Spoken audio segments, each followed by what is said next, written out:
Thule, Prehistoric Culture and Archaeology. The Arctic is one of the most inhospitable and harshest places to live on Earth. Despite this, the Thule, the prehistoric ancestors of the Inuit, were able to adapt and survive in this incredibly unwelcoming and hostile environment. Where did the Thule come from? What techniques and methods did they use to survive? By investigating these questions, one will gain a better understanding and appreciation of the tenacity and resourcefulness of the early ancestors of the Canadian North. The current consensus among scientists is that humans settled northeastern Siberia around 30,000 years ago. The archaeological record is silent for approximately 15,000 years after this. There are varying views on whether the founders of the New World lived prior to their migration. Bonnie Piplado suggests that they stayed in Beringia, isolated by the last glacial maximum.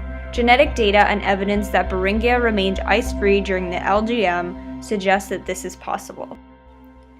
The lack of archaeological evidence may be explained by the fact that the population was very sparse and that potential sites may be submerged underwater. Other archaeologists suggest that these early peoples retreated to south-central Siberia until the last glacial maximum receded.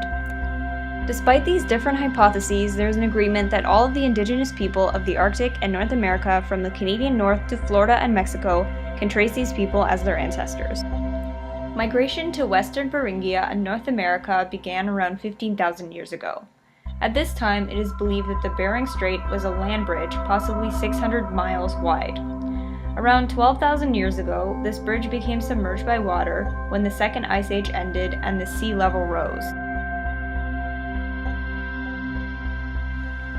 The Thule tradition existed during the period 1000 to 16,000 AD, as you can see on this Eastern Arctic culture chart. The earliest sites are located on islands in the Bering Strait, but migration spread this culture through the Arctic to Greenland and Labrador. Friesen and Arnold describe the Thule migration as one of the key events in the human history of the Arctic. It is believed that these people are the biological, linguistic, and cultural ancestors of all Canadian Inuit. Several factors may have contributed to the Thule migration east from Alaska. There are several theories. The first suggests that the medieval warm period may have led to increased bowhead whale ranges that attracted the Thule whalers. Others suggested population pressure, overhunting, and warfare. In addition, the migration could have been triggered by the quest for wealth and social advancement associated with whaling. Another theory, formulated by Robert McGee, suggests a desire to obtain meteoritic iron from Cape York in northwest Greenland.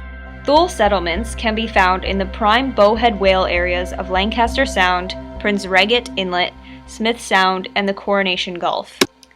Friesen and Arnold speculate that this pattern is more consistent with multiple groups looking for good places to settle and establish their social and economic structures, rather than a quest for raw materials such as metal. This is consistent with conclusions reached by Morrison, who notes that the migration appears to have been toward the one area of the eastern Arctic around Lancaster Sound that experiences early ice breakup and also had a high concentration of bowhead whales. The route taken by the Thule into the eastern Arctic is also unclear. The Thule could have traveled via a high Arctic route through the Parry Channel or a low Arctic route through the Coronation and Queen Maud Gulfs. Both Morrison and McGee suggested the high Arctic route is more likely due to the speed of the migration and the winter ice conditions.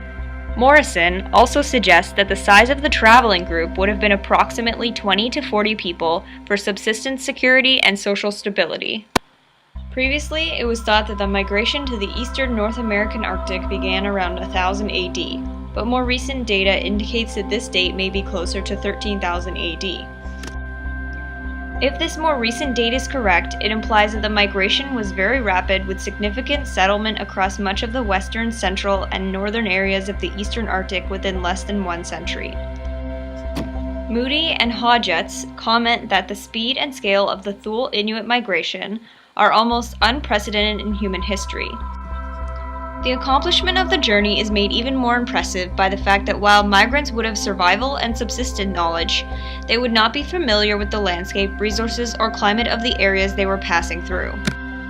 By 1500 AD, the whaling areas of the north were abandoned. It is generally accepted that a deteriorating climate that affected the movement of the whales resulted in the migration out of those areas. Climatic changes also led to the abandonment of the permanent winter houses used by the Thule, resulting in a more nomadic way of life adopted by the Thule's descendants, the Inuit. The indigenous people of the Arctic were hunters and gatherers. Survival in the Arctic required the Thule to develop tools and expertise in subsistence hunting and fishing. Despite the association of whaling with the Thule culture, the Thule adopted varying subsistence patterns depending on the location in which they found themselves. There are two dominant subsistence patterns among the Thule settlements: bowhead whaling and caribou seal hunting. McCartney and Seville found evidence of this when examining the archaeological records at the Somerset Island, Boothia Peninsula, and King William Island areas. In their study, they found significant quantities of whalebone at Thule winter sites on Somerset Island, close to what they suggest were whaling beaches. In comparison, the sites located on Boothia Peninsula and King William Island included very few whale bones. These sites, however, are located near caribou crossings and/or sealing locations and rivers and lakes rich in fish. Thule sites on the southern coast of Amundsen Gulf indicates a subsistence that relied almost exclusively on ringed seals. It is clear that the Thule were highly adaptable. Thule whalers hunted the bowhead in small, skin-covered boats called umiaks. These boats are uniquely adapted to the Arctic environment. Framed with driftwood and covered with the skins of walrus or bearded seals, these boats were highly flexible with the ability to move constantly at every joint and capable of carrying large loads. During the winter, the Thule lived in semi-subterranean homes situated along coastal sites. The size of these sites could range from just 1 to as many as 60 homes. It is thought that the Thule occupied these homes from approximately September or October to April or May. Boulders, sod, whalebones, and stone slabs were used in the construction of these houses.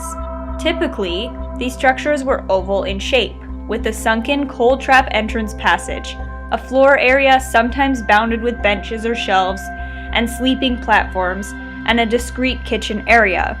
Sleeping platforms were located at the rear of the house approximately 50 centimeters above the level of the house floor and surfaced with flat stone slabs. Robert McGee has described the construction as follows. The roof of the house is dome-shaped, held up by rafters of whale jaws and ribs set in the stones of the outer wall and tied together at the top. This frame was covered with skins, then with a thick layer of turf and moss, and finally probably thickly blanketed with snow. Such houses must have been almost perfectly insulated and probably required a ventilation hole in the roof. Park notes that only limited attempts have been made to reconstruct the method in which the roofs were made. This is primarily a result of the whale bones having been scavenged from abandoned sites given the importance of the resource to the Thule, and its usefulness for sled shoes, sled runners, and carving material. In addition, it is difficult to visualize how these houses may have looked.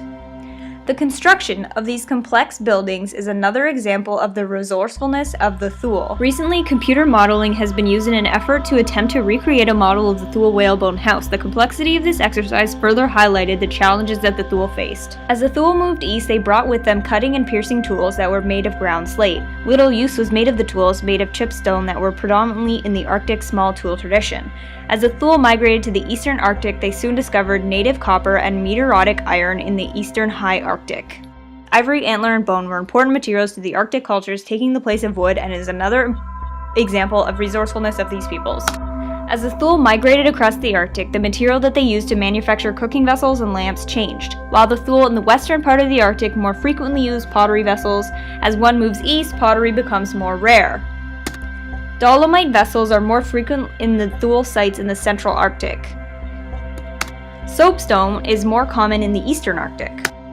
However, as Arnold and Stimmel observed, rather than simply a reflection of the raw materials, the change demonstrates a wider adaptive process, thereby pioneering Thule groups entering into the Central and Eastern Arctic explored and came to terms with their environment. Despite a most extreme and bleak environment, the Thule were able not only to survive, but to migrate across the Arctic from Alaska to Greenland. The Thule were a nomadic hunter group who lived in an environment that was at the edge of human settlement. The climate was harsh, winter was frigid, long, and dark. The ability to survive came entirely from their skill and ingenuity.